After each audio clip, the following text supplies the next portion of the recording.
আর আমাদের ভাত খেতেছে গলি কোন জারিয়া এই যে খানা চলতে আছে আমার আয়া না আয়া আতা কি চাই কি করবো তুমি এটা দিয়া কাজল আর কষ্টিক কষ্টি চুড়ি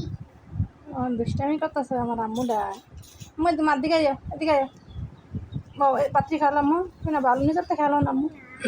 তোমার আম্মু কলজা দিয়েছে খাইবা না কইয়া না কি খাইবা আম্মু আমি মনি না খাইও আমার আম্মুর দুইটি কলজা আমি মরি না এদি কয় না কলজা খেলে আমার পিঠা বই নেবো আমি মরি না এদি কয় না মা তুমি না ভালো এদি কে রে কয় হ্যাঁ এদি কে কই তো হঞ্চ হ্যাঁ মোবাইলেতে তুমি তো মোবাইল আমি মোবাইল হ্যাঁ বেটি মোরা মোবাইল দুষ্টি আম্মু একদম তোমার আম্মু কলজা বেটি হ্যাঁ আয় ভাত খেতে হয় আল্লাহ হাফেজ করে দাও